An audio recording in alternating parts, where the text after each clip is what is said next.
네, 그럼 지금부터 지속 가능한 평화를 실천하는 글로벌 시민성 리터러시 세션을 시작하도록 하겠습니다. 세션 시작에 앞서 제주평생교육장학진흥원 허정옥 원장님의 개회사가 있겠습니다. 허정옥 원장님께서는 탐라대학교 평생교육원장과 대학원장, 제주국제컨벤션센터의 대표이사를 역임하시고 현재 제주평생교육장학진흥원 원장님으로 재직 중이십니다. 원장님을 연단으로 모시겠습니다. 여러분 큰 박수 부탁드립니다.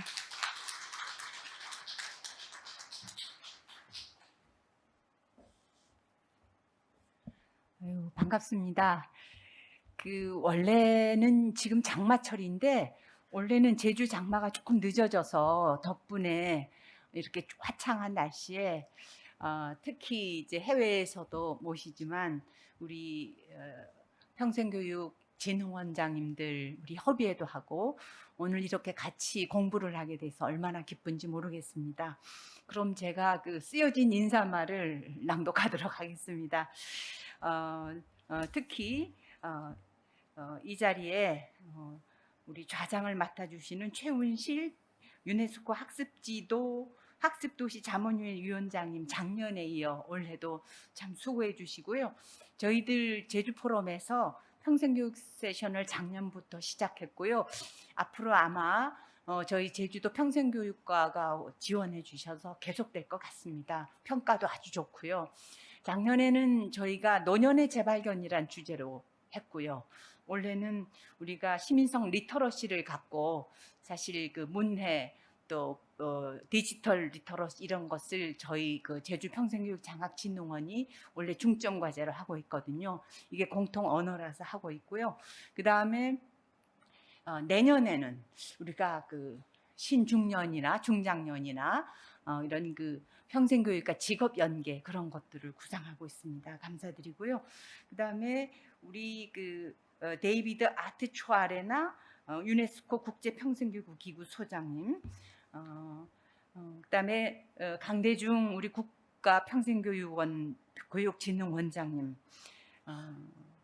이지혜 한림대학교 일송자유교양대학교 교수님, 김민호 제주대학교 교수님, 이렇게 저희가 평생교육계를 대표하시고 또 선도하시는 분들을 모시고 세션을 할 수 있게 되어서 감사합니다. 전 세계가 코로나19 팬데믹으로 이제껏 경험하지 못한 세상을 우리 지금 만나고 있습니다. 코로나19 확산과 사회적 거리두기 지속은 우리의 일상생활과 삶의 형태를 완전히 바꿔놓았습니다. 이러한 변화 가운데 전 세계적으로 현 세대와 미래 세대의 지속 가능한 삶을 위한 사회적 관심과 실천 활동이 강조되고 있습니다. 이에 제16회 평화와 번영을 위한 제주 포럼의 일환으로 제주특별자치도 평생교육과와 우리 진흥원이 지속 가능한 평화를 실천하는 글로벌 시민성 리터러시를 주제로 평생교육 세션을 마련하였습니다. 이를 통해 공공의 인식과 이해를 뒷받침하는 세계 시민성 갖추기를 재조명하고 글로벌 시민성 리터러시에 주목하여 그 확장성에 대해서 논의하고자 합니다. 근래 지속 가능한 미래와 사회 변혁을 위해 필요한 가치, 행동, 삶의 방식을 배울 수 있는 평생학습의 중요성이 강조되어서 사회적 관심이 증대되고 있습니다. 즉 모든 사람들이 특정한 집단의 이론을 넘어서 전 세계적인 가치와 철학을 가지고 공동체의 이론임을 확인하는 동시에 권리와 책임, 의무를 다하여 행동하는 시민교육이 우선돼야 한다는 바로 그 점입니다. 그럼에도 불구하고 실제로는 세계 시민교육에 앞서 시민의 변혁적 참여를 이끄는 시민성에 달려있기에 실현하기가 어려운 과제로 여겨지고 있습니다. 그래서 오늘 세계 시민성 개념을 이해하고 또 활용하는 글로벌 시민성 리터러시에 대한 논의가 이 자리에서 마련된 것입니다. 오늘 이곳에서 평생교육 세션의 좌장을 맡아 그동안의 경험과 지혜로 논의를 이끌어 주실 최운실 유네스코 학습도시 자문위원회 위원장님, 아주대 교수님이시고요. 정말 그 먼 길이셨던가요? 우리 강대중 국평원장님. 저희가 강대중 국가평생교육진흥원장님하고 어제 우리 진흥원 협의회에서 만남을 가져서 그런지 먼 길 아니신 것 같아서 제 원고가 좀 이상합니다. 그리고 영상으로나마 기꺼이 참여해 주신 데이비드 아티초아레나 유네스코 국제평생기구 소장님, 토론에 참여해 주신 이지혜 한림대 교수님, 김민노 제주대학교 교수님, 또 역시 영상으로 만납니다. 헤리버트 힌첸 독일 국제성인교육협회 명예사무총장님께 깊은 감사의 인사를 드립니다. 코로나19 덕분에 사실은 이렇게 영상으로 또 세계적인 이 분들을 이 자리에서 우리가 모시고 직접 그 말씀을 드릴 수 있는 게 덕분이 아닌가 싶습니다. 또한 제주 포럼에 앞서 진행된 전국시도 평생교육진흥원 협의회 개최에 참여하고 오늘 포럼 자리에 함께해 주시고 계신 전국시도평생교육진흥원의 원장님과 관계자분들에게도 깊은 감사를 드립니다. 사실 이 자리는요, 우리 진흥원 협의회 원장님들이 와주시지 않으면 저희가 용감하게 저희 평생교육과 관계자분들도 오셨지만 또 자신 있게 이렇게 열 수 없었습니다. 감사드리고요. 제주의 이름으로 이렇게 기쁘게 와주셔서 저희가 이 포럼이 지속 가능하다면 전국 평생교육진흥원 협의회 원장님들 덕분이라고 생각을 합니다. 그리고 이 자리에 지금 함께 하지는 못하지만요, 온라인을 통해서 참여해 주시는 제주 지역 전국 평생교육 관계자 여러분들이 참 많이 있습니다. 비대면, 대면으로 지금 이 세션이 중계되고 있습니다. 이제 진정한 지속 가능한 평화를 이루기 위해 환경사회 경제적 책임이 균형을 이루는 미래에 대한 패러다임의 추구가 중요할 것이기 때문에요. 오늘 포럼을 통해서 지속 가능성의 가치에 부합하는 기초교육이자 문자를 읽고 쓸 수 있는 능력을 넘어서 정보를 해석하고 협의하고 의무를 만드는 능력인 리터러시가 바탕이 되는 평생학습을 설계할 수 있기를 기대합니다. 다시 한번 2021년 제주포럼 평생교육 세션에 대한 성원과 참여에 진심으로 감사드리면서요, 여러분 모두의 평화와 번영을 기억합니다. 다시 한번 감사드립니다. 고맙습니다. 네, 원장님 좋은 말씀 감사드립니다. 여러분 원장님께 다시 한번 큰 박수 부탁드립니다. 네, 이번에는 저희 본 세션의 좌장님을 소개해 드릴 텐데요. 최은실 유네스코 국제학습도시 자문위원회 위원장께서는 세계평생학습 명예전당 헌정자로 유네스코 국제평생교육기구 부의장과 유네스코 본부 국제문해교육대상 심사위원을 역임하셨고, 참여정부에서는 대통령 직속 교육혁신위원회 위원, 교육부 교육정책평가위원회 위원장 및 중앙교육심의회, 교육정책심의회 위원으로 활동하셨습니다. 또한 이대 국가평생교육진흥원 원장과 한국평생교육학회 회장, 그리고 한국평생교육청연합회 이사장 겸 회장을 역임하셨습니다. 한국교육개발원 연구위원과 미국 미주리 대학교 컬럼비아 캠퍼스 연구교수로도 활동하셨습니다. 현재 제5차 국제학습도시 컨퍼런스 자문위원장과 아셈 평생교육 네트워크 위원, 아주대학교 평생교육 및 HRD 주임교수, 재단법인 한국지역사회교육연구원장, 대한민국 평생교육진흥재단 대표로 활동하고 계십니다. 그럼 본 세션의 좌장이신 최은실님께 마이크를 넘기도록 하겠습니다. 부탁드립니다.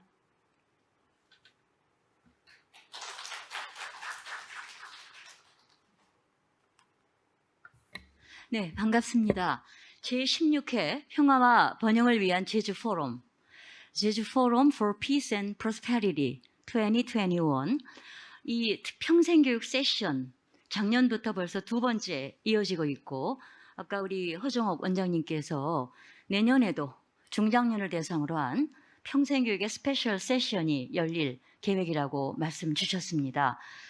오늘 이 자리에 특별히 시도 평생교육진흥원의 원장님들께서 자리를 함께 하고 계셔서 특별히 뜻깊고 반갑습니다. 오늘의 저희의 주제는 대단히 특이하게도 글로벌 시티즌십 리터러시, 저희가 흔히 글로벌 세계 시민성 교육이란 말은 많이 써도 이렇게 시리즌십을 리터러시와 연결해서 논의하는 자리는 오늘 처음이 아닐까. 최근에 유네스코가 평생교육에 있어서 지속 가능성, 그리고 평화, 심지어는 휴머니티 리터러시, 이런 새로운 개념의 리터러시에 주목하고 있고, 올해 10월에 열리는 세계학습도시 총회 주제 또한 이와 관련이 매우 깊습니다. 그런 점에서 오늘 제16회 제주 포럼에서 평생교육 세션에 이런 주제를 다루게 된 것은 대단히 의미가 있다고 생각됩니다. 맨 먼저 기조 강연을 맡아주실 우리 국가평생교육진흥원의 강대중 원장님, 서울대 교육학과 교수를 재임 중에 제5대 국가평생교육진흥원장으로 취임하셨습니다. 교육인적자원부 부총리 정책보좌관, 문화일보 사회부 기자를 역임하셨고, 한국학부모 학회장, 한국평생교육학회 부회장, 노년교육학회 및 교육인류학회, 비교교육학회, 장애인 평생교육복지학회 이사로도 활동을 하셨습니다.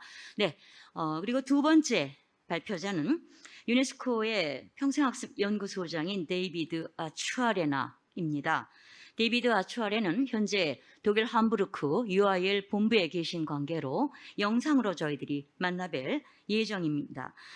유네스코에 계시기 전에 프랑스 교육부의 평생교육 기관의 소장으로 근무하셨고, 또 세인루시아의 재무기획부의 프로젝트 코디네이터를 역임하셨고, 유네스코에서는 국제교육계획연구소의 훈련 및 교육 프로그램 부서장과 다양한 평생교육의 부서장들을 역임하셨습니다.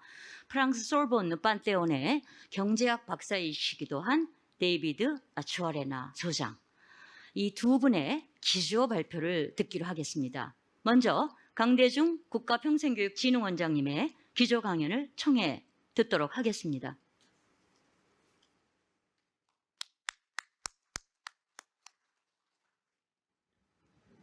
네, 여러분 반갑습니다. 소개받은 국가평생교육진흥원의 강대중 원장입니다. 오늘 제가 학습사회를 강화하기 위한 리터러시의 재해석이라는 주제로 20분 동안 팬데믹 시절에 우리가 어떻게 리터러시 개념을 새롭게 할 것인가를 좀 같이 생각을 나누도록 하겠습니다.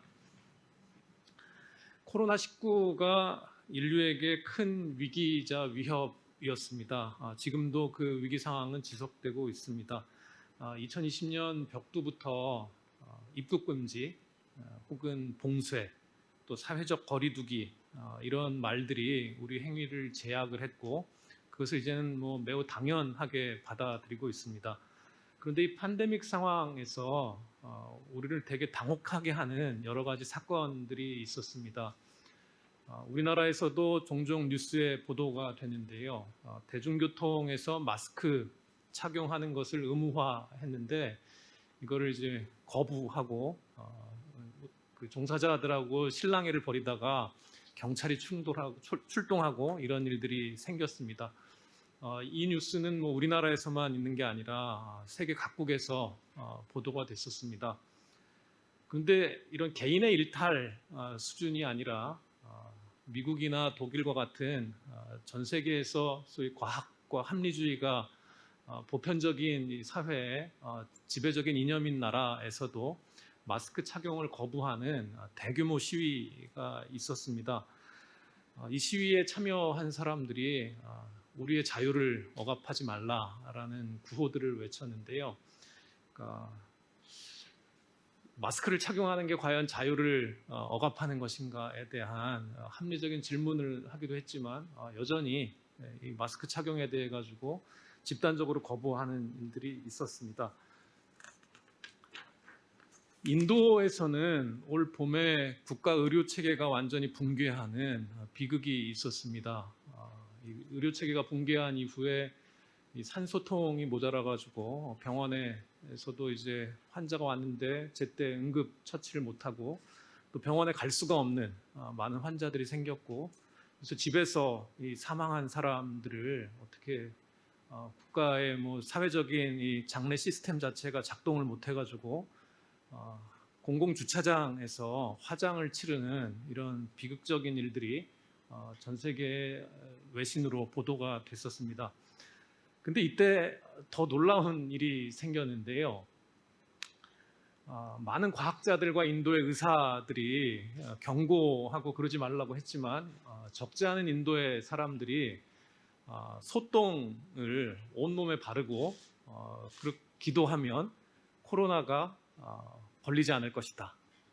그래서 사람들이 모여가지고 정말 이 옷을 다 벗고 소똥을 바르고 기도를 하는 것이 또 뉴스에 보도가 됐습니다. 마스크를 쓰지 않아도 뭐 괜찮다. 혹은 소똥을 바르면 코로나에 걸리지 않을 것이다. 이게 가짜 뉴스인데요. 이게 진짜 가짜 뉴스 때문에 이런 일이 벌어진 것인가? 아니면 인류가 매우 문명 개화했지만 여전히 인류의 문해력의 수준이나 우리의 문해와 관련된 여러 가지 교육들이 충분하지 않은 건 아닌가? 이런 생각을 하게 됩니다.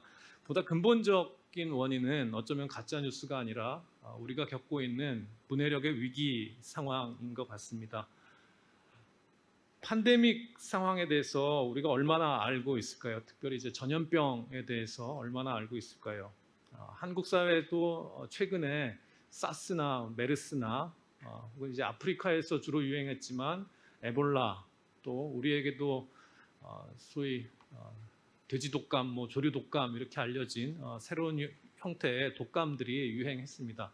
그리고 이제 코로나19가 전 세계에 퍼졌습니다. 이 인수공통 감염병이라고 하는 것들은 대개는 인간에게는 없었는데 동물에게 있던 바이러스들이 인간에게 전염되고 인간에게 전염된 이후에 이게 변형되어서 오히려 동물에게는 해를 끼치지 않고 인간에게 상당한 해를 끼치고 인류의 존립을 위협하고 있습니다. 그런데 이 상황이 왜 발생했는가를 잘 돌아보면 사실은 인간에게 위협이 되고 나아가서 지구가 어떻게 존립할 수 있는가를 생각할 때 인간이 가장 큰 위협물이 되었다라는 어떤 반성을 하게 됩니다. 팬데믹을 연구해온 또 전염병을 연구해온 많은 학자들이 합의하고 있는 아주 단순한 지식이 있습니다. 이런 코로나19 같은 전염병이 전혀 우연히 발생한 것이 아니라 인간이 만든 어떤 조건들을 잘 적응한 바이러스들이 인간이 만들어 놓은 길을 따라서 전파되고 그리고 그걸 전파하는 데는 인간이 아주 핵심적인 역할을 한다는 것입니다. 인구가 80억에 달하는 세계 인구들 중에 거의 대다수가 도시에서 밀집된 채 살아가고 있고 항공기를 통해 가지고 그 도시들이 그물망처럼 연결되어 있습니다. 호흡기 바이러스가 퍼지기에 딱 좋습니다. 그래서 우리가 뭐 인도에 여행하는 사람이 거의 없지만 지금 델타 변이 바이러스가 한국에서도 이제 발견되기 시작했고 아마 여름에 이게 더 확장될 것을 모두가 다 걱정하고 있고 백신이 해서 이제 집단 감염을 달성하는데 이 델타 바이러스 때문에 어떻게 될 건가 하는 걱정을 하고 있습니다. 이런 인구의 증가나 도시 개발을 통해서 우리가 끼친 자연에 대한 어떤 영향 중에 하나가 동물들만 사는 서식지들을 지속적으로 파괴해 왔고 그래서 그 안에서 아무 문제 없이 살던 바이러스들이 우리에게 전파된다는 것입니다. 이 사실을 우리가 이제 조금씩 알고 있는데요.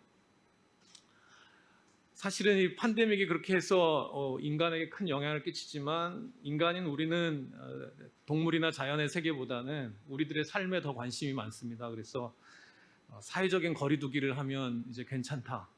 혹은 첨단의 기술인 온라인을 이용해 가지고 비대면 사회를 구축하면 우리의 일상을 지속할 수 있다 이렇게 생각합니다.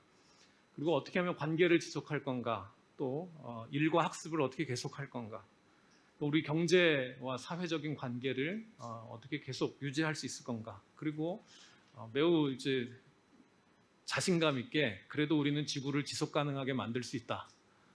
이런 구호들을 외칩니다. 아마도 전염병 이후에 세계들, 특별히 이제 과거의 다른 전염병과 달리 이 코로나19가 어느 정도 종식된 이후의 세계는 이전의 세계와는 다를 것이다라고들 얘기합니다. 그 이유는 저는 이렇게 생각합니다. 이게 우리 스스로가 우리에게 가장 큰 위협이 됐다라는 것을, 그리고 앞으로 인간이 지구의 존속에 가장 큰 위협물이라는 것을 깨닫고 난 이후의 세계이기 때문에 이제 달라질 거라고 생각합니다. 우리에게 질문을 하고 있습니다. 코로나 이후 시대에 우리가 어떻게 살 건가? 인류는 어떻게 다른 방식으로 존재할 것인가라는 질문을 하고 있고, 그 질문은 뉴노멀 시대에 세계에서 우리가 시민이 된다는 것은 무엇인가를 다시 생각할 수밖에 없는 것이라 생각합니다. 이 시민이 되기 위해서 사실은 근대 시민 사회가 등장하면서 보통 교육이 확립이 되고 소위 모든 사람에게 문해력을 갖추도록 해주는 것이 모든 국가의 책무가 됐습니다. 근데 이 팬데믹 이후에 문해력을 갖춘다는 것이 어떤 의미일까? 또 어떤 종류의 문해력이 우리에게 필요한 것인가가 근본적인 질문인 것 같습니다. 문해력의 위기 상황을 팬데믹 속에서 우리가 깨달았다면 이 문해력의 위기를 극복한다는 것도 새로 좀 질문하고 또 정의해야 될 것 같습니다. 우리가 뉴노멀이라고 하는데 뉴노멀이 진짜 뭔가, 또 뉴노멀에 따르는 의무와 책임감, 우리가 마땅히 해야 될 일은 또 무엇인가, 또 성인교육이나 평생교육에 종사하고 있는 우리들이 이 뉴노멀을 어떻게 하면 베터노멀이라고 하는 더 나은 일상으로 만들어가는데 어떻게 기여할 것인가, 이런 질문들이 우리에게 중요한 것 같습니다. 그 세계화된 세상, 또 우리가 연결된 삶을 살고 있다면 우리에게 중요한 가치는 우리 모두에게 공동의 이익을 어떻게 추구할 것인가입니다. 이때 우리라고 할 때는 인간도 포함되겠지만 우리에게 전염병을 준, 그리고 우리가 평화롭게 사는 사람들을, 그 평화롭게 사는 자연 세계를 파괴해서 지구를 혼란에 빠뜨리게 된 그 자연 세계, 동물의 세계와도 어떻게 조화를 이루고 살 것인가의 문제인 것 같습니다. 그래서 많은 사회학자나 철학자나 인문학자들이 소위 포스트 휴먼 사회를 얘기하는 것도 이 측면이라고 생각합니다. 미국과 영국에 있는 교육학자인 토레스와 보시오가 세계 시민이 된다는 것을 고민하면서 우리에게 세 가지의 어떤 정언명령 같은 걸 했는데요. 하나는 지구는 하나뿐인 우리의 집이다. 두 번째는 모두 평등한 사람들이 점점 더 다양해지는 세계에서 민주적으로 함께 살아야 한다. 또 세계의 평화는 인류의 무형문화재이다. 라는 세 가지의 이 명제를 새로운 시대에 우리에게 필요한 문해력으로 제시하고 있다고 생각합니다. 대개 이제까지 문해를 두 가지 방식으로 이해해왔습니다. 캠브리지 사전에 있는 걸 제가 옮겨왔는데요. 읽고 쓰는 능력을 단순하게 이제 문해라고 생각했습니다. 이 사전에 이제 예시문으로 되어 있는 게 인도의 성인 문해율은 62%로 개발도상국 인도의 실상을 보여주고 있다. 이런 게 이제 첫 번째 우리가 흔히 아는 문해의 정의고요. 두 번째 정의는 특정한 주제 또는 특정 유형의 지식에 대한 지식입니다. 그래서 경제 문해력 또는 재정 문해력, 이제 아마 앞으로는 건강 문해, 보건 문해, 이런 것들이 더 강화될 것 같습니다. 한국에서 최근에 이제 문해력 조사를 여러 가지 방식으로 하고 있는데요. EBS 방송국에서 올해 초에 이제 보도한 내용입니다. 성인 883명 중에 72.6%가 자기 스스로가 글을 읽고 의견을 말하는데 상당한 어려움을 느꼈다라고 합니다. 11가지 문항에 테스트를 해가지고 평균 점수를 이렇게 냈는데 100점 만점에 54점이었습니다. 제가 똑같은 문제를 했는데 제가 70점쯤 맞았습니다. 쉽지 않은 문제였거든요. 그러니까 한 70% 정도가 실제 자기 삶에서 자기를 표현하는 어떤 문해력을 갖추지 못하고 있다는 조사가 있었습니다. 이게 결국 아까 말씀드린 두 번째 문해력과 관련된 건데요. 우리가 흔히 성인교육, 평생교육 분야에서 문해력 조사할 때는 첫 번째에 대한 조사를 많이 합니다. 근데 이 조사 최근에 이제 저희 국가평생교육진흥원에서 한 조사에 따르면 한 77%, 78% 정도는 첫 번째 읽고 쓰는데 불편함이 없다라고 답을 합니다. 여전히 20%가 넘는 사람들은 첫 번째 기초문해력에 상당한 장애를 갖고 있습니다. 미래를 생각할 때 이제 문해 관점에서 미래를 생각해 본다면 저희 평생교육 분야에서의 고전이고 어쩌면 이제 근대 교육 이후에 어떤 반성의 계기가 됐던 1972년도의 포레 보고서의 얘기를 좀 다시 한번 되돌아보고 싶습니다. 72년도에 서구 사회가 소위 공장제 기계 사회의 어떤 한계들을 보고 탈근대에 대한 어떤 소망들을 품기 시작할 때 나온 이 보고서에서 역사상 처음으로 존재하지 않을 사회를 살아갈 다음 세대들을 준비시켜야 하는 교육의 과제를 제기합니다. 그러니까 너무나 빠르게 기술이 발전하고 있기 때문에 지금 아무리 가르쳐도 빠르게 변화된 기술을 가지고 미래를 살아갈 다음 세대를 가르치는 것이 사실상 불가능하다. 그럼 교육은 어떻게 해야 될 것인가? 그때 제기한 답이 세계의 모든 교육자들에게 열심히 생각해서 미래를 어떻게 만들지를 다음 세대에게 가르쳐야 된다. 그러니까 열심히 상상해야 된다는 건데요. 70년대 초에 이 생각을 했는데 저 2020년대에 제가 대학원에서 학생들과 같이 고민하는 게 우리가 어머니의 자궁에서 태어나서 결국은 이제 성장하고 그래서 소멸하는 일생을 살게 될 텐데 이 과정에서 우리가 가르치고 배우는 일을 계속합니다. 이때 다른 세계를 어떻게 상상할 건가? 가르치는 사람은 배우는 사람에게 다른 세계를 어떻게 줄 것인가? 또 배우는 사람은 그 배움으로 다른 세계를 어떻게 만들어갈 것인가를 고민한다고 생각합니다. 유네스코에서 2021년 올해 말에 Futures of Education이라는 새로운 이제 미래교육 보고서를 제출할 계획입니다. 72년도에 포레 보고서가 있었고 96년도에 들로 보고서가 있었습니다. 이제 세 번째 버전의 보고서가 나올 텐데요. 그 보고서의 어떤 핵심이 Futures Literacy, 그러니까 복수의 미래들에 대해서 우리가 어떤 문해력을 갖고 있는가입니다. 미래를 어떻게 만들어갈 것인가가 교육의 핵심 과제로 다시금 부상되고 있습니다. 우리가 다른 종류의 미래를 생각하는 것은 사실은 말 자체에 약간 어폐가 있습니다. 왜냐하면 미래는 현재 존재하지 않기 때문에 미래인데 현재 상황에서 어떻게 미래를 우리가 말하고 경험할 수 있는가? 근데 우리 모두가 다 압니다. 미래가 사실은 우리 현재에도 지금 작용하고 있다는 것을 압니다.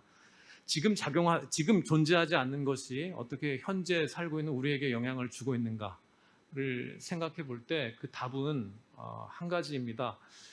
우리가 미래가 어떨 것인지 예측하고 있기 때문입니다. 이 보고서 유네스코에서 2015년, 16년부터 시작한 퓨처스 리터러시라는 랩을 운영했는데요. 한국에는 이 랩이 없지만 세계 각국에 이 레보레토리가 운영되고 있습니다. 거기서 이제 한 가지 방법론으로 제안한 게 현재 존재하는 하나의 형태인 이 예측을 활용해서 어떻게 우리가 미래를 대비할 것인가, 미래를 만들어갈 것인가입니다. 사실은 이 미래와 관련된 것이 우리에게 매우 가까이에 있습니다. 유네스코에서 2015년도에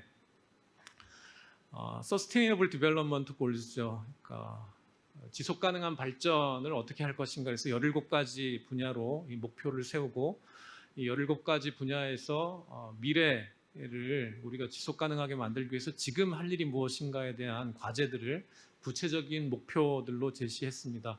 한국에서도 이제 여기 네 번째인 질적으로 괜찮은 교육을 도달하기 위해서 많은 것 하고 있지만 사실은 17가지 목표들이 전체가 다 평생학습, 성인교육, 평생교육을 통해서 달성할 수밖에 없다는 것을 잘 알고 있습니다. 학습사회가 1972년도 포레 보고서가 제기한 것이었습니다. 그때 제기한 학습사회는 미래지향적인 학습사회였습니다. 어떤 삶의 단계에 있든지 모든 사람들이 학습에 접근할 수 있고 학교 시스템을 넘어서 사회 구석구석이 어떻게 하면 소위 평생교육 시스템으로 바뀔 것인가. 이게 1972년도에 제기한 미래지향적인 학습사회 버전이었습니다. 90년대에 학습사회가 다시 제기됐을 때 소위 성찰적인 학습사회 또 소비자적인 소비지향적인 학습사회가 제기됐습니다. 90년대 이후에 이 학습사회가 제기될 때 한국 사회도 학습사회나 평생교육을 상당히 적극적으로 받아들이고 신자유주의자라고 비판받고 있는 여러 가지 사회정책과 더불어 평생교육 정책도 확장됐습니다. 팬데믹을 경험한 2020년대 이후에 학습사회가 어떻게 더 발전해 갈 것인가. 상당 부분은 저는 정부의 역할에 달려 있다고 생각합니다. 정부가 어떻게 보다 적극적으로 학습사회를 설계할 것인가, 그리고 우리의 미래를 어떻게 만들어갈 것인가. 그래서 오늘 좀 짧게 말씀드렸지만 유네스코가 말하고 있는 이 퓨처스 리터러시라는 개념, 또 우리의 미래를 우리가 어떻게 적극적으로 설계할 것인가, 이런 것들이 성인교육, 평생교육 분야에서도 17가지 유네스코 유엔의 지속가능 발전 목표와 더불어 좀 같이 숙고됐으면 좋겠습니다. 예, 감사합니다. 네, 국가평생교육진흥원 강대중 원장님의 기조 발표 말씀이 계셨습니다. Before Christ와 After 코로나, 우리가 BC를 흔히 Before Christ라고 알고 있는데 코로나 이전과 코로나 이후의 세계를 준비하는 관점에서 과연 우리가 학습을 통해서 어떻게 이 문제를 풀어나갈 것인가. 지구가 아픕니다. 지구가 눈물을 흘립니다. 지구가 더 이상 존재할 것 같지가 않습니다. 이러한 시점에 저희는 학습을 통해서 특별히 세계 시민성이라는 그런 리터러시의 개념을 가지고 이러한 위기를 어떻게 새롭게 대처해 나갈 것인가 아주 해안을 주셨다고 생각합니다.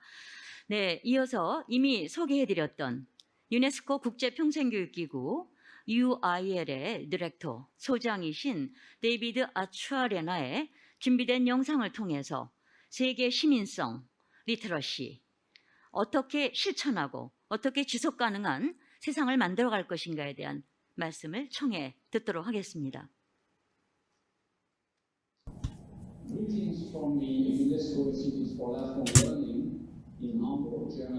네, 독일에서 인사드립니다. 우선 이렇게 초대해 주신 주최 측에 감사드립니다. 이렇게 귀중한 이벤트에 함께하게 되어 영광입니다.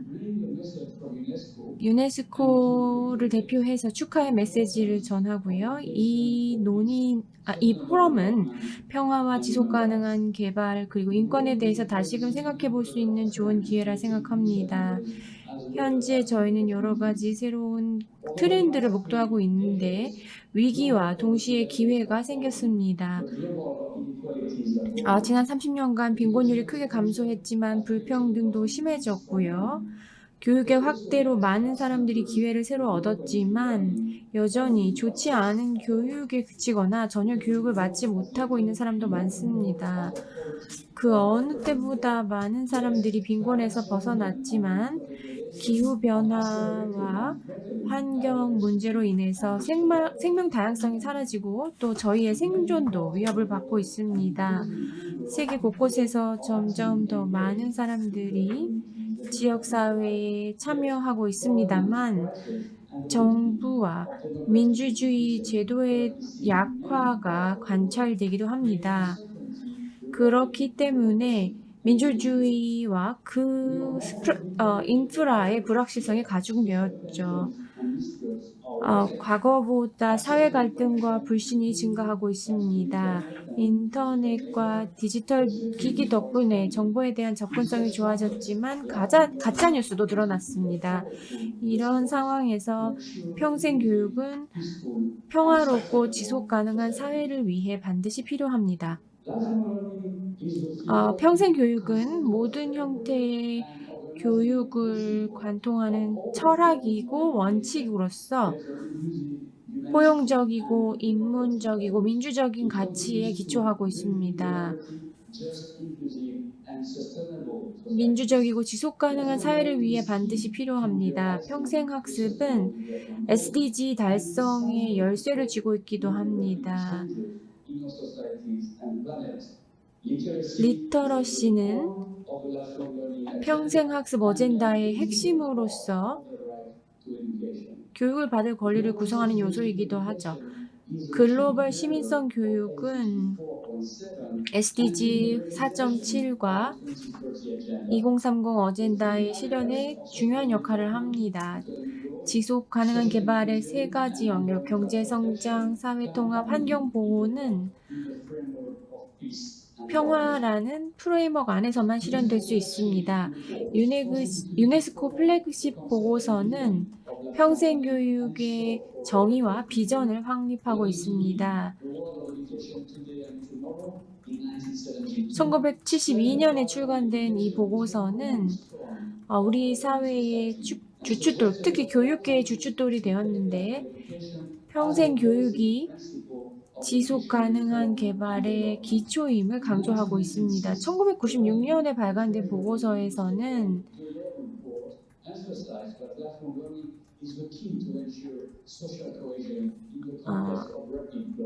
글로벌화 안에서 사회적 통합을 이루는 것이 중요하다는 점을 역설하고 있습니다. 21세기를 위한 교육의 원칙으로서 이러한 원칙이 있다고 이야기하고 있죠. 그리고 이후에 환경 위기가 닥쳤고 특히 이런 환경 위기는 전 세계의 위기로 부상했습니다. 그런데 인간성의 회복은 결국 인간과 자연의 관계를 정립하는 겁니다. 또 최근에는 새로운 기술과 함께 이 IA와 인간이 어떻게 소통할지 그리고 또 윤리적이고 안전한 기술 활용이 중요해지고 있습니다. 2021년에 발간된 보고서에서는 AI의 경계를 설정하고 있습니다. 이런 상황에서 유네스코는 2019년에 국제위원회를 발족해서 교육을 다시 점검하고 인간성과 지구를 위한 교육을 고민했습니다. 이 위원회가 발간한 보고서의 제목은 교육의 미래라는 뜻을 담고 있는데요. 올해 11년에 새롭게 발간될 예정이고요. 작년 11월에 새롭게 발간되었고 2050년까지 글로벌 어젠다와 정책 대화를 담을 예정입니다. 팬데믹이 시작되기 전부터 2억 5천 명의 어린이와 청년들이 이미 학교에 가지 못하고 있었습니다. 학교에 가더라도 절반 이상이 최소한의 글과 숫자 교육을 받지 못했습니다. 이는 취약층과 또 그들이 속한 지역사회에 영향을 미쳤죠. 지난 50년간 이런 문해력이 상당히 좋아졌지만 여전히 문맹률이 상당히 많고 대부분이 여성입니다. 이 수치는 유네스코 통계연구소가 취합한 것인데요. 여전히 SDG 달성까지 갈 길이 멀다는 것을 보여주죠. 특히 4.6번의 목표 같은 경우에는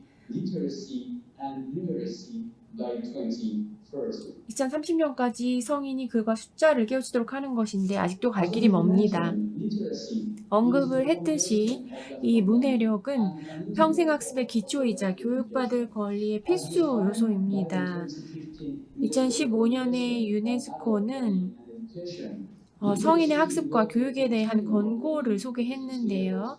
이 리터러시, 문해력은 지속적인 학습이 반드시 필요하고 또 사회에 참여할 수 있게 하는 기초가 된다고 이해하고 있습니다. 또 사회 활동을 하는 데에도 반드시 필요하죠. 그냥 읽고 쓰는 것뿐만 아니라 무언가를 규정하고 이해하고 해석하는 것이 점점 중요해지고 있습니다. 문해력은 사람들이 지식을 함양해서 우리 삶에서 만나는 여러 가지 변화와 복잡한 이슈에 잘 대처할 수 있도록 도와줍니다. 유네스코는 글로벌 시민성을 인간성과 소속감, 그러니까 글로벌 사회의 소속감의 기초로 정의하고 있습니다. 그리고 정치, 경제, 사회, 문화적 상호우전성을 강조하고 있습니다. 이 글로벌 시민성 교육의 목표는 지역사회와 세계 무대에서 조금 더 적극적인 역할을 할 수 있도록 하는 것입니다. 도전을 마주하고 조금 더 선제적인 자세로 이러한 문제를 평화롭고 안전하고 지속가능한 세상을 만들기 위해 해결하는 것이 목표입니다. 사람들이 더 많이 문해력을 갖게 되면 다양한 방식으로 국가나 마을을 넘어서 전 세계에 참여할 수 있습니다. UIL과 APCEIU는 공동으로 글로벌 시민성 교육에 대해서 연구를 한 바 있습니다. 그리고 그 결과를 담은 보고서에 따르면 리터러시 학습과 시민성 교육 결과 사이에 아주 긴밀한 연관관계가 있음을 보여줍니다. 시민성 교육에 참여하면 자신감이 높아지고 비판적인 사고와 창의력에도 도움이 됩니다. 디지털 기술도 교육의 미래를 개척하는 데 중요한 역할을 합니다. 정보에 접근할 때 인터넷과 디지털 기기를 이용하는 경우가 많은데요. ICT의 역할을 판단할 때는 그 잠재력을 보아야겠지만 동시에 잠재적인 위협도 고려해야 합니다. 저희는 비판적으로 디지털을 활용하는 유저가 되어야겠습니다. 이 팬데믹을 거치면서 많은 교육기관이 문을 닫게 되었고 기술을 활용한 학습이 확산되었습니다. 이것이 하나의 트렌드가 되었기 때문에 디지털 환경에서 자신감을 느낄 수 있도록 하는 것이 중요합니다. 오늘날 전 세계 인구 절반가량이 인터넷 접속을 하지 못하고 있습니다. 그리고 접속을 하더라도 실제 이 디지털을 제대로 활용할 수 있는 지식이 부족합니다. 이러한 디지털 격차를 줄이기 위해서 저희는 관련 교육을 제공하는 것이 상당히 중요할 것으로 보입니다. 가르치는 것은 하나의 직업이죠. 그런데 잘 가르치는 것은 예술이라고 할 수 있습니다. 양질의 교육을 위해서 무엇보다 중요한 것이 평생 교육의 학습자로서 교사들을 지원하는 것입니다. 교사에 대한 트레이닝은 글로벌 시민성 교육을 포함해야 합니다. 인식을 제고하고 또 비판적으로 자신들이 배운 내용을 분석해야 진정한 평생 학습을 달성할 수 있습니다. 인권, 성평등, 평화와 비폭력, 시민성, 문화적 다양성 등을 이러한 시민성 프로그램에서 다뤄야 합니다. 이번 팬데믹으로 저희는 모든 세상의 만사가 디지털 세계로 대체될 수 있는 것은 아니라는 걸 알게 되었습니다. 유아 교육에서부터 성인 교육까지 교사는 아주 중요한 역할을 합니다. 그래서 평생 교육의 잠재력을 10분 활용하기 위해서 저희는 교사의 역할에 조금 더 주목을 해야 합니다.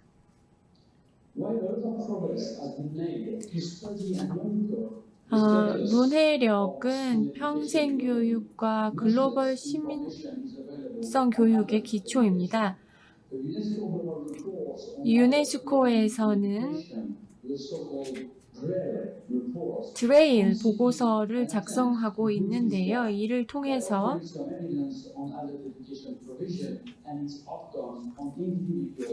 여러 가지 커뮤니티에서 우리가 부족한 것이 무엇인지에 대해서 판단하기 위해서 이러한 작업을 하고 있습니다. 드레일2 역시 민주적인 가치와 지역사회 내에서의 연대에 대해서 집중했습니다. 이러한 시민성 교육 프로그램이 실제로 시민사회 참여에 많은 도움을 준다는 것을 알게 되었습니다. 그래서 실제로 이러한 프로그램에 참여한 국가 중에 과반수 이상이 상당한 효과를 보았다고 보고하고 있습니다. 그리고 여러 가지 문해성과 또 이런 난민들을 위한 교육이 사회 통합에도 많은 도움을 주고 있습니다. 그리고 과반수 이상의 국가에서 실제로 이러한 글로벌 시민성 교육을 마련하지 못하고 있다는 것도 이런 보고를 통해서 알게 되었습니다. 다시 말씀드리지만 문해력은 평생 교육의 기초입니다. 인권을 강화하는 것은 모든 리터러시 프로그램에 포함이 되어야겠습니다. 학습과 돌봄과 관여는 시민성 교육의 핵심이 되어야 합니다. 문해력과 시민성 교육은 평생 교육의 관점에서 바라보아야 하고요. 아주 어린 시절의 교육부에서부터 시작을 해서 이후 모든 교육 단계를 거치면서 발전되어야 합니다. 마지막으로 특히 의미 있는 것은 이런 제주 포럼과 같은 국제사회의 논의와 협업이 이루어지는 것입니다. 평생학습의 관점에서 시민성 교육을 하기 위해서 이러한 자리가 꼭 필요합니다. 감사합니다. 네, 감사합니다. 데이비드 아추아레나 UIL 소장님의 기조 말씀이 계셨습니다. 좀 전에 국가평생교육진흥원의 강대중 원장님의 기조 말씀과 같은 맥락에서 미래지향적인 조금 전에 강 원장님은 퓨처 리터러시라는 미래 문해력을 말씀하셨는데 우리 데이비드 소장님께서는 역시 평생학습의 그 내기둥인 델로 보고서를 인용하시면서 그 더불어 함께 살아가기 위한 공동체 일원으로서의 세계가 하나 되는 이런 이제 교육에 있어서 평생학습의 관점이 대단히 중요하다는 거. 그리고 그 평생학습의 관점에서 세계 시민성 교육이 굉장히 중요하고 이걸 위해서 전 세계가 국제적인 공조 체제를 갖추는 것이 매우 중요하다. 그리고 학교의 교사뿐 아니라 유치원의 교육자부터 평생교육자까지가 모두 생각하고 의미 있는 크리티컬 유저가 되는 것이 굉장히 중요하다. 이런 말씀을 하셨습니다. 저희가 그레일 레포트라고 전 세계 성인 교육의 동향 리포트를 발간합니다. 그레일 레포트의 네 번째 보고서가 한국어로 작년 10월에 출간이 됐습니다. 근데 여전히 절반 이상의 세계 국가들은 195개국의 유네스코 회원국이 있습니다만 여전히 문해력을 갖추고 있지 못합니다. 그리고 36% 정도만의 국가들이 세계 시민 교육을 준비하고 있을 뿐 대부분의 국가들은 아직까지 충분한 준비를 하고 있지 못하다. 그런 점에서 오늘 이 자리와 같이 평생학습의 관점에서 문해력 그리고 세계 시민성 함양을 논의하는 것은 대단히 의미 있는 일이다. 이런 말씀으로 정리를 해보았습니다. 네, 지금부터는 토론으로 들어가도록 하겠습니다. 오늘 시간이 대단히 촉박해서 충분한 토론이 이루어지기는 어려운 상황입니다만 시간이 가능하다면 플로어에서 약간의 질의응답 시간까지 함께 갖도록 그렇게 해보겠습니다. 첫 번째 패널 해외에서 모십니다. 헤리베르트 힌젠 박사님이십니다.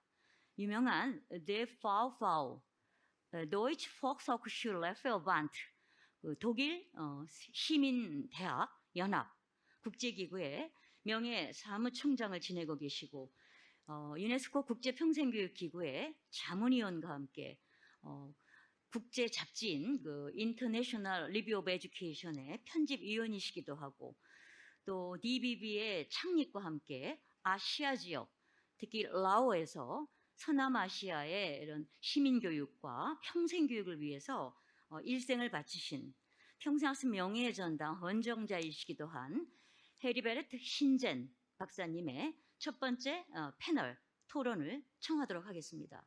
함께 들어보시죠.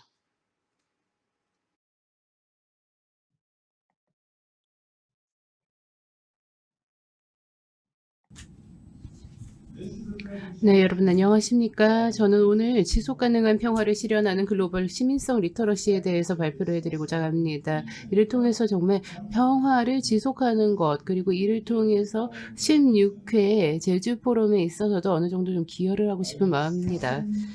저 같은 경우는요, 평생 리터러시에 대해서 항상 이야기를 해왔습니다. 이런 부분들을 통해서 사람들이 리터러시라는 개념에 대해서, 그리고 이것이 평생에 걸쳐서 이루어지는 것임에 대해서 이해를 하는 것이 정말 중요하다고 생각을 합니다. 그리고 이런 것들은 사실 사람들은 학습권을 보유하고 있는데, 학습권 같은 경우는 평생 학습에 있어서도 충분히 적용될 만한 개념이라고 생각을 해요. 그렇기 때문에 성인이 된 이후는 우리 삶에서 가장 긴 시간을 차지하기 때문에 이 시기에 학습을 하고 교육을 실시하는 것은 정말 중요하다고 생각을 합니다. 이 성인 교육과 학습을 한데 묶어서 ALE라고 부르는데요. 이 ALE와 LLL의 핵심 요소인 리터러시를 위해서 센터를 지역에 세우는 등 다양한 노력을 하고 있습니다. 그렇다면 관련해서 또 제가 어떠한 업무를 진행해 왔는지에 대해서 말씀을 드리겠습니다. 저 같은 경우는요, 인도차이나 전쟁 당시부터 교육계에서 일을 해왔었습니다. 그때 당시 사람들에게 반전 메시지를 전하는 활동을 학생들과 함께 한 바도 있습니다. 그래서 이 관련해서는요, 시에라리온에서도 리터러시 관련 연구를 진행한 바 있습니다. 그리고 90년대 같은 경우는 동독 그리고 서독 간의 벽을 붕괴하는 일이 이뤄지기도 했었는데요. 그 후에도 2001년에는 9.11 사태가 일어났죠.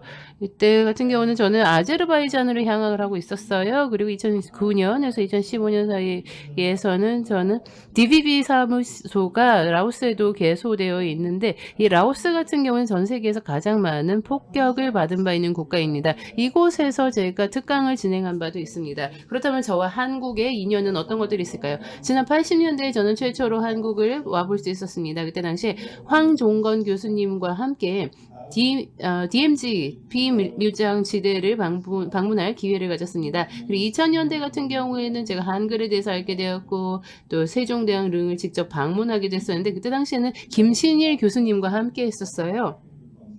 그리고 2013년 같은 경우는 GCE 관련해서 서울에서 기술 자문 역할을 수행한 바 있었고, 2015년에는 인천을 방문해서 세계 교육 포럼에 참가하게 됐습니다. 2017년 같은 경우 수원, 오산 등지를 방문하며 컨펜티아와 관련해 중간 리뷰를 수행한 바 있습니다.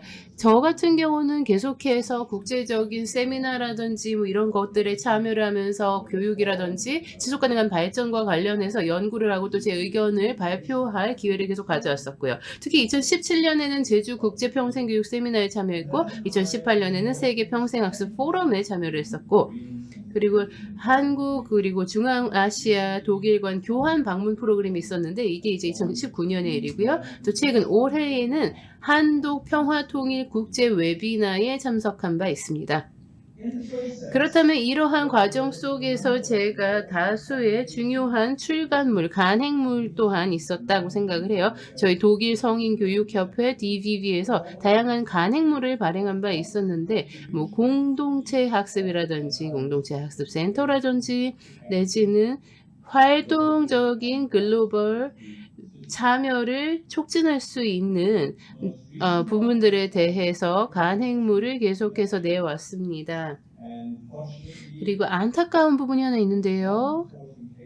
이런 14건의 케이스 스터디 가운데 한국 같은 경우도 관여를 했었는데, 사실 이러한 굉장히 유명한 성인 학습 방식이라는 것이 굉장히 활동적인 글로벌 시티즌십에 의해서 더욱더 힘을 받을 수 있다는 부분들에 대해서 저희가 절감할 수 있었습니다. 유네스코에서도 관련한 교육 프로그램을 계속해서 시행하고 있습니다. 예를 들어 평화와 지속 가능한 개발을 위한 마하트마 간디 교육기구라든지 국제 이해를 위한 아시아 태평양 교육센터라든지 이런 관련 기구들을 세워서 저의 일을 도와주고 계십니다. 그렇게 함으로써 사람들의 성인 교육 성인 학습이 어떠한 효과를 갖는지에 대해서 저는 이해를 깊이 하고자 최선을 다해 탐구를 해왔다고 생각을 합니다.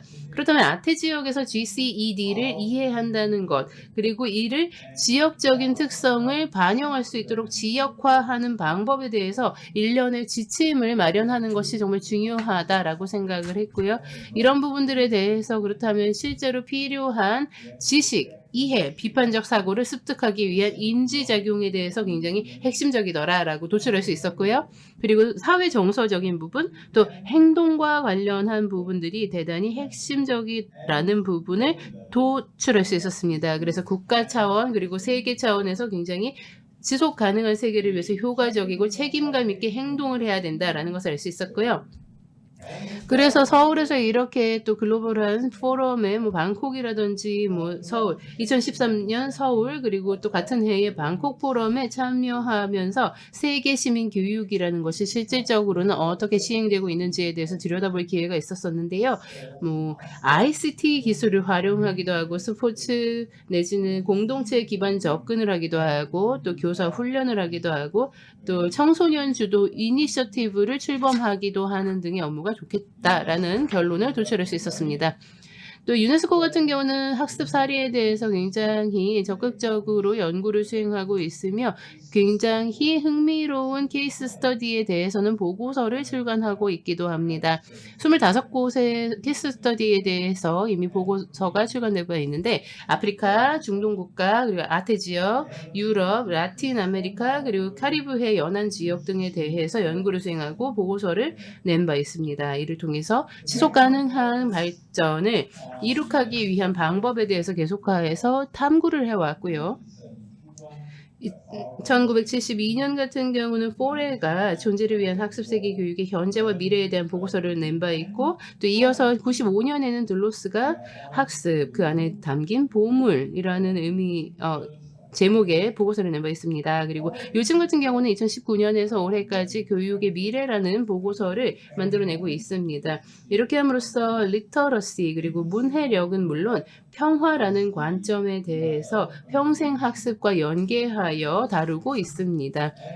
유네스코에서 또한 교육의 미래를 달성하기 위한 교육이라는 주제로 다양한 보고서를 내고 있기도 합니다. 이런 부분들은요, 결국 기다릴 수가 없다. 미래는 기다려주지 않는다라는 것을 주지한 상태에서 작성한 보고서라고 할 수 있습니다. 또 국제 성인교육 컨퍼런스를 하고 있기도 하고 2009년에서 벨렘에서 이 국제 성인교육 컨퍼런스를 연 바 있는데 이때 당시에 문해력, 리터러시에 대해서 다양한 심도 깊은 주제를 다뤘으며 이와 관련해서 정책 차원, 정부 차원, 금융 차원, 참여 차원 그리고 품질 차원에서의 권고함을 담아서 발행하기도 했습니다. 이를 통해서 다목적 커뮤니티 학습 공간 및 그 센터를 성립하기 위해서 어떠한 방법을 동원해야 되는지에 대해서 문서로 정리한 바 있습니다. 그리고 모든 단계에 있어서 청소년과 성인이 학습 연속성을 득할 수 있도록 하게 해주는 필요 조건이 바로 리터러시다, 문해력이다 라고 할 수 있겠죠. 이런 부분들에서 벨렘 프레임워크에 잘 드러나 있다고 생각을 해요. 그래서 하나는요, 최근 같은 경우 굉장히 액티브한 세계 시민 교육을 하고 있으며 이에 대한 내용으로 내년에 포럼을 열 계획입니다. 2015년 같은 경우 인천에서 세계교육 포럼 연바 있었었는데요. 그때 당시에는 SDG 관련해서 교육과 연계하여 우리가 얻을 만한 시사점은 무엇인지에 대해서 훨씬 더 포용적이고 그리고 양질의 교육을 실시하며 특히나 평생 교육의 기회를 모두에게로 확대하는 방식에 대해서 이야기를 했었습니다.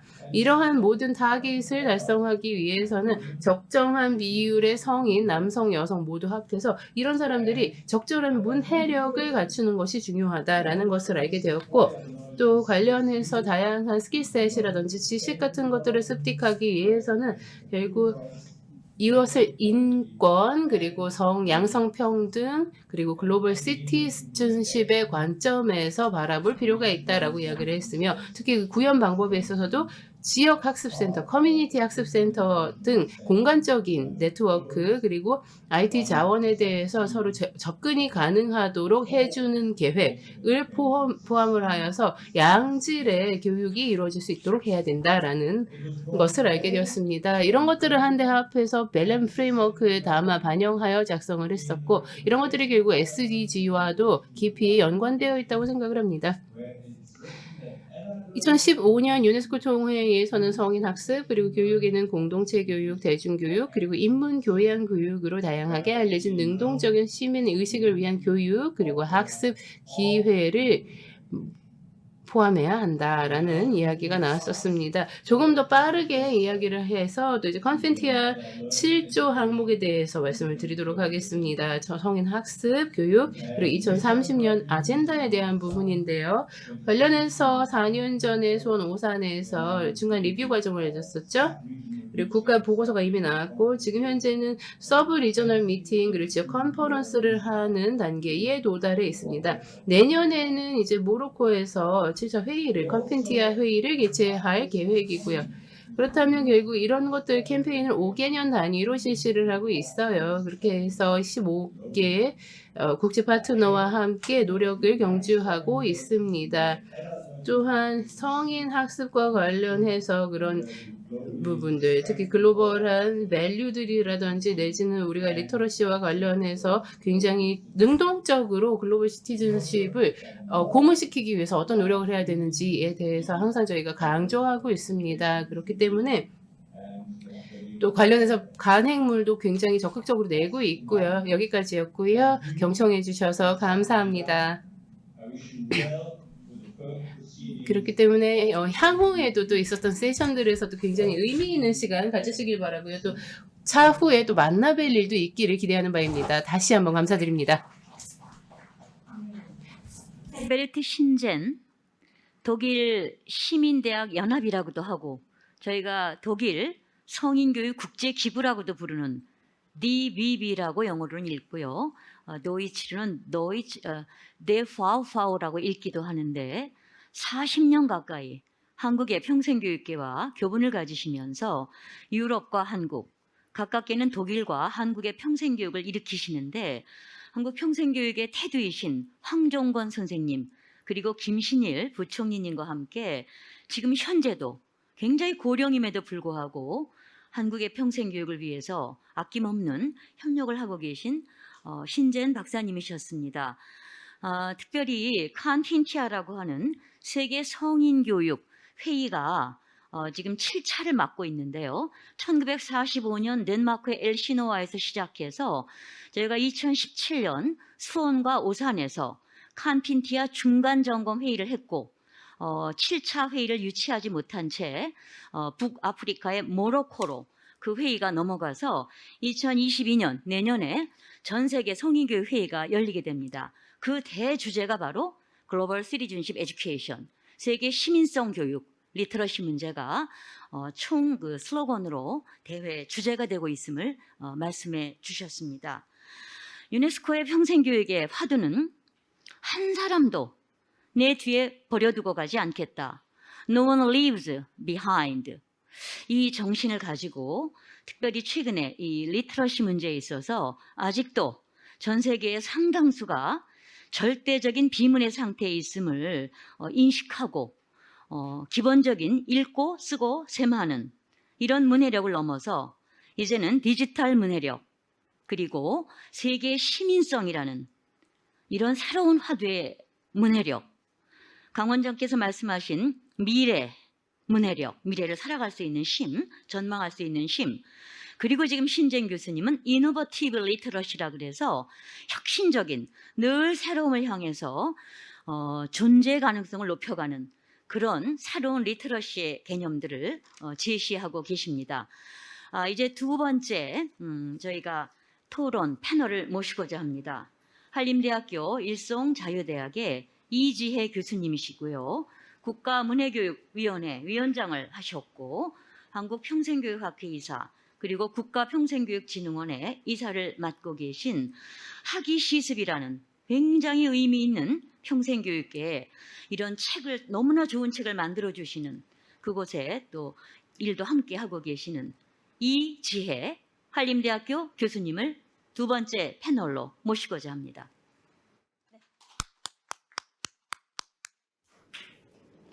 네, 안녕하세요. 앞서 두 분의 발표 그리고 그 발표만큼 그 발표에 머금가는 흰진 선생님의 토론분 잘 들었습니다.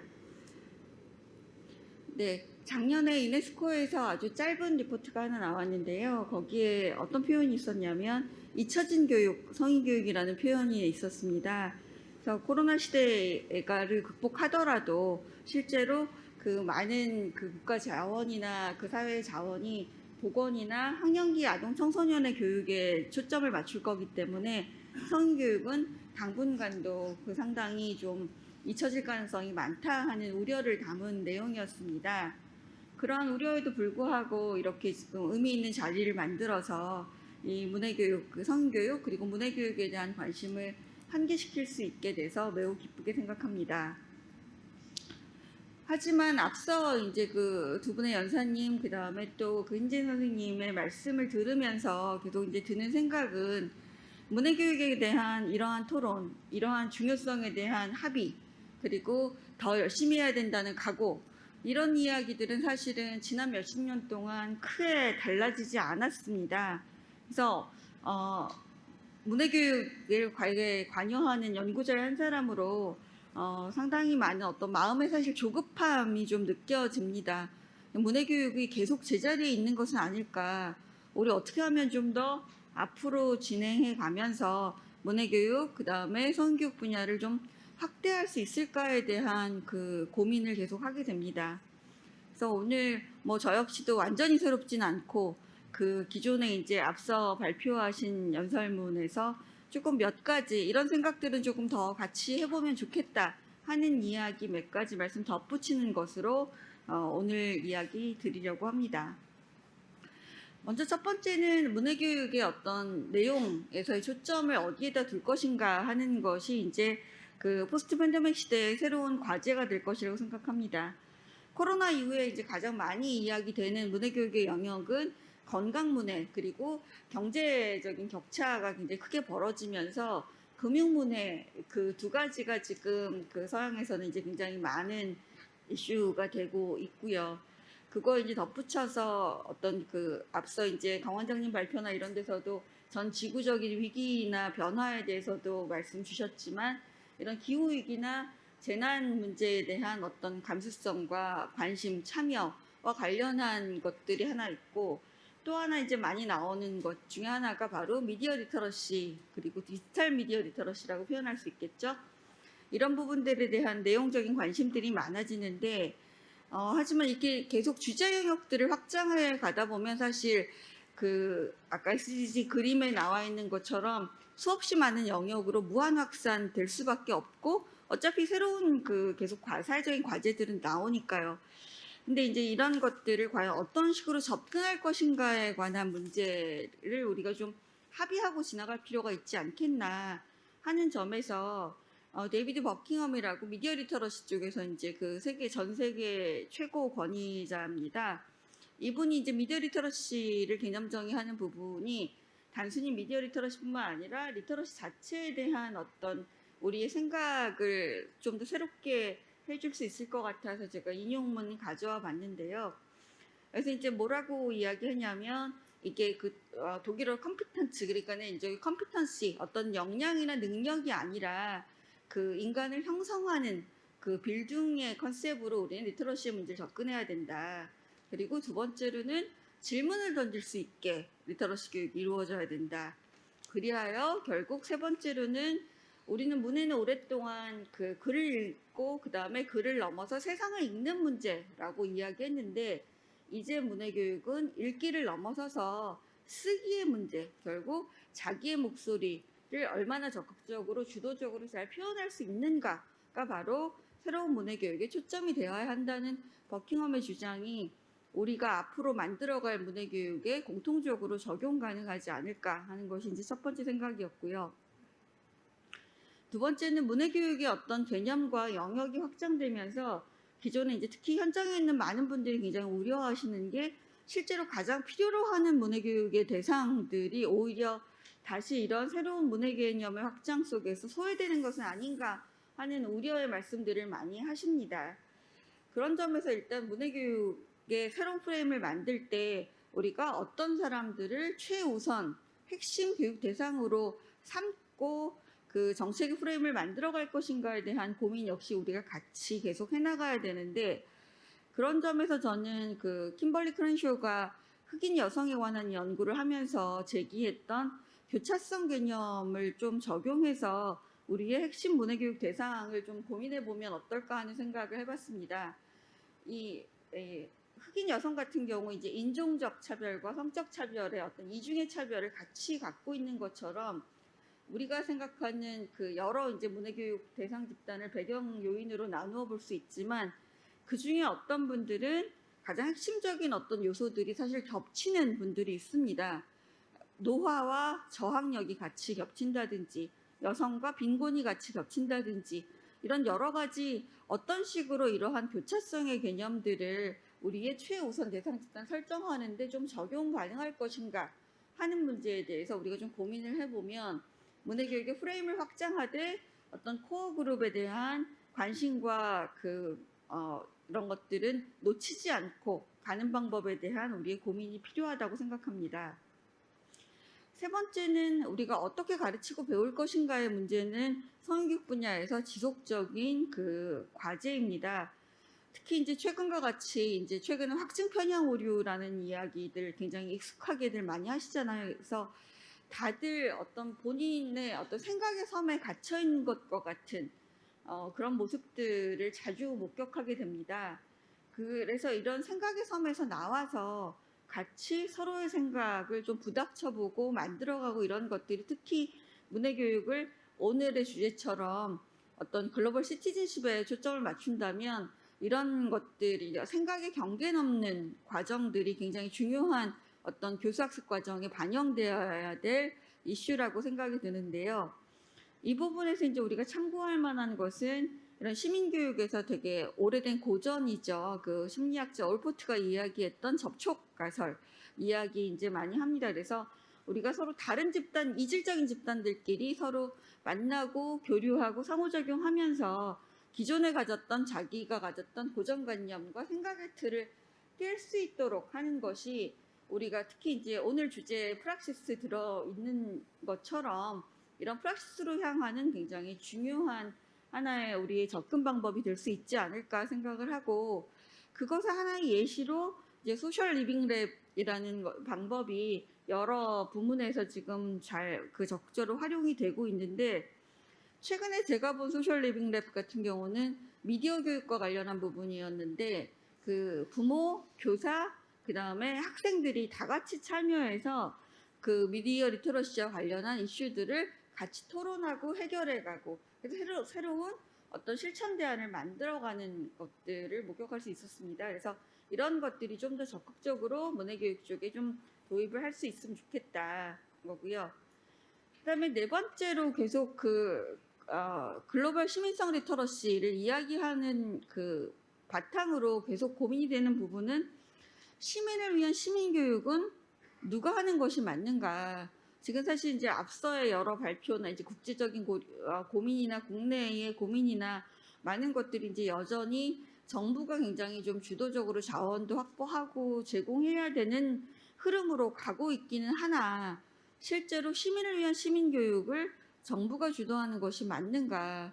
이것이 이제 자칫 혹시 어떤 제도화의 역설을 낳을 우려는 없는지, 이런 부분들에 대해서 계속 고민을 하면서, 요즘 이제 거버넌스라는 개념도 사실은 또 조금 이렇게 낡아진 개념처럼 보이긴 하는데, 어떤 식으로 우리가 새롭게 일종의 코디네이션, 플래닝이 아니라 코디네이션의 방향으로 갈 수 있을지에 대한 고민이 필요할 것으로 생각합니다. 그래서 이러한 고민들을 함께 나누어 문해교육의 어떤 다음 단계 프레임을 함께 만들어갈 수 있는 기회가 열리면 좋겠습니다. 감사합니다.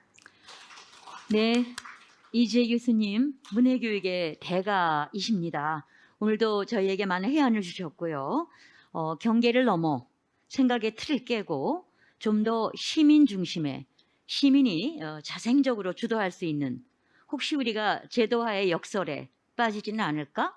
이런 많은 생각을 하게 해주셨습니다. 저희가 지금 시간이 대단히 촉박해서 마지막 패널이신 우리 김민호 제주대학교의 총장님도 지내셨고 또 한국평생교육학회 회장님도 지내셨고 제주도의 지역사회교육과 평생교육 발전을 위해서 온몸으로 시민들과 함께 뛰시는 학자이십니다.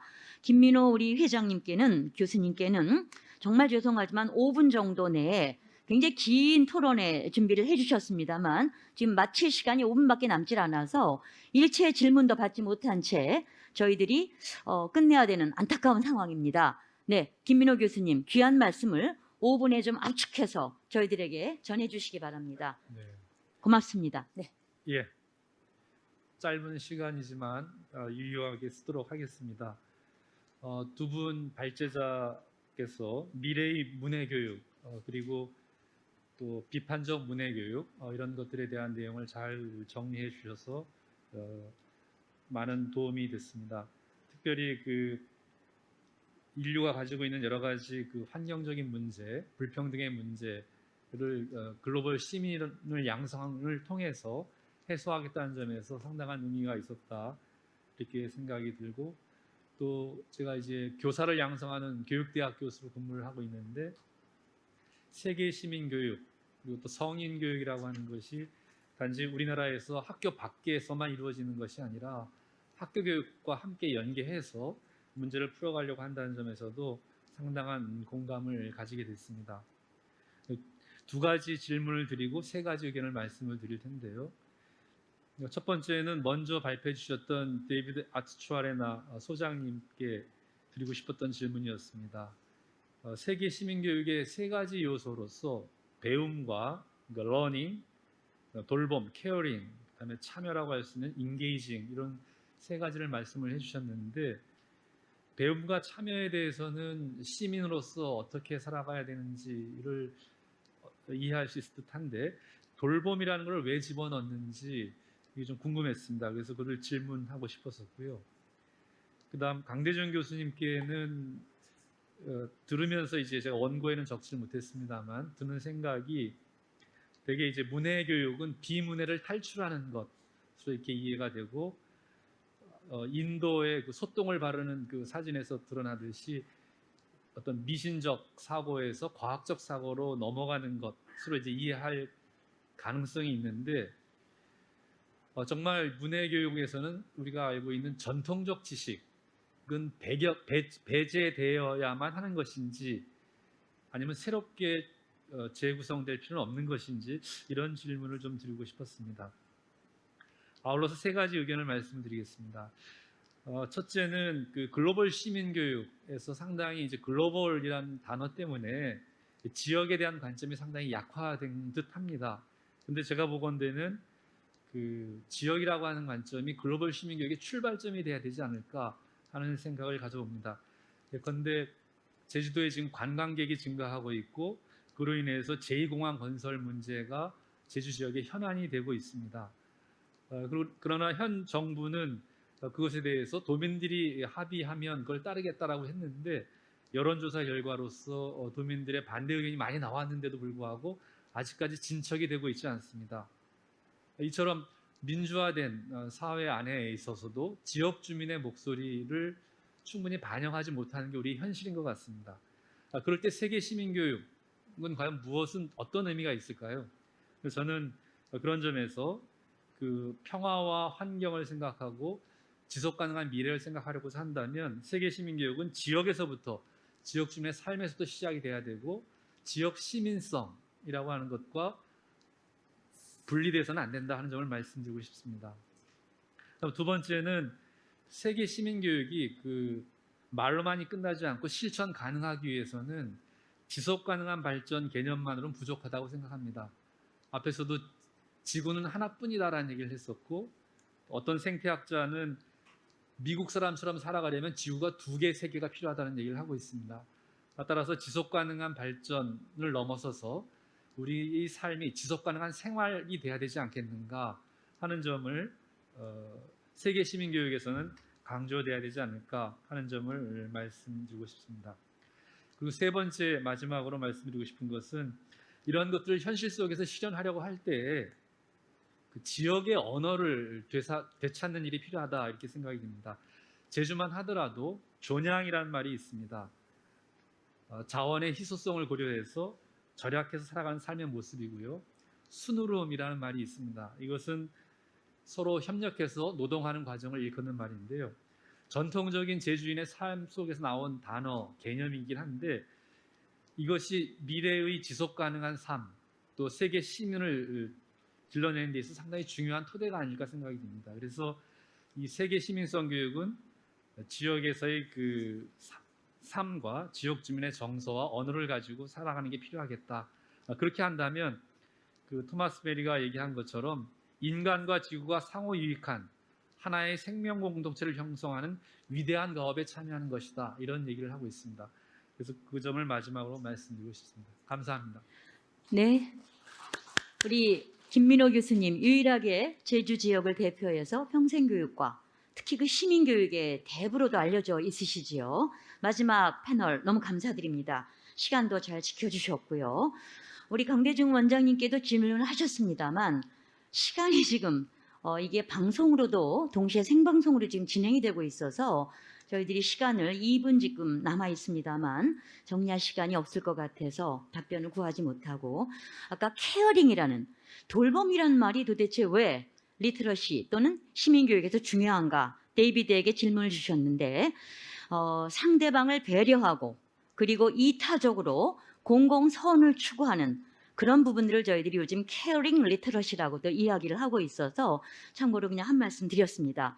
오늘 아주 짧은 시간 그러나 매우 밀도 있는 이 자리에 민주시민교육의 대부인 경기 평생교육진흥원장님도 계시고 또 WEF 인천 시민교육 선언을 하셨던 인천진흥원의 우리 김월영 원장님을 비롯해서 많은 시도진흥원 원장님 계시고 사실 한 말씀씩 청해 듣고 싶었습니다만 시간 관계상 저희가 오늘 한 3가지 정도만 정리하고 대단원의 막을 내리고자 합니다. 유튜브로 많은 분들이 지금 질문을 남겨주고 계신데 이후에라도 저희들이 반드시 그 답변을 드리도록 그렇게 하겠습니다. 세계 시민성, 문해력에서 답을 찾다. 반드시 평생학습의 관점으로 생각해야 한다. 그리고 매우 중요하게 보더 크로싱, 경계를 넘어서 새로운 생각을 이제 우리 해야 한다. 그리고 미래를 향해 리터러시의 영역을 무한 확장한다. 읽고 쓰고 셈하는 단순히 기초적인 문자 문해를 넘어서 이제 디지털 문해력, 세계 시민성 문해력, 그리고 인간 문해력, 평화 문해력, 건강 문해력, 웰빙, 삶의 질, 참살이 문해력에 이르기까지 평생교육의 리터러시의 화두는 무궁무진합니다. 이번 세계 평생학습 도시 총회 주제도 From Response to Recovery, 단순한 대응을 넘어서 이제 진정한 도약과 비상과 모두를 위한 번영의 시대로 가겠다. 저희 오늘의 주제도 Sustainable Peace, 지속 가능한 평화입니다. 그리고 모두를 위해서 inclusive, 어느 한 사람도 버리고 가지 않은 inclusive한 그런 prosperity. 요즘 유네스코는 이런 말을 합니다. 한 사람이라도 배우지 못했으면 세계 모두가 배우지 않은 것이다. 한 사람이라도 빈곤하고 힘들다면 세계인 모두가 함께 힘든 것이다. 이건 누구 하나의 문제가 아니라 세계는 하나고 전 인류는 코스모폴리탄, 다 같이 가는 하나의 지구촌 시민이다. 이런 얘기로 평생학습에서 답을 찾고 세계 시민성에서 답을 찾기 시작합니다. 저희는 오늘 마지막으로 파울로 프레이리 선생이 얘기했던 우리가 걸어가면 길이 되고 우리가 걸어가면 빛이 된다는 바로 그 마음으로 어느 한 사람도 평생학습의 이름으로 세계 시민성의 이름으로 뒤에 버려두고 가지 않는 이런 앞으로 평생교육자의 길을 함께 걸을 것을 다짐해 봅니다. 다시금 오늘 귀한 자리 마련해 주신 16회 제주평화포럼의 제주평생교육 인재육성 평생교육 장학재단의 허정옥 원장님과 그리고 자리에 함께해 주신 모든 평생교육 관계자, 유튜브로 함께 참여하고 계신 모든 청취자들, 그리고 각 시도 17개 시도 평생교육진흥원의 원장님들, 그리고 오늘 귀한 기조강연과 패널에 참여해 주신 모든 분들께 감사드리며 뜨거운 박수로 본 세션을 마치고자 합니다.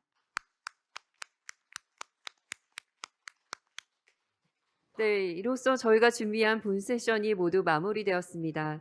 다시 한번 수고해 주신 연사분들과 위원장님께 큰 박수 부탁드립니다.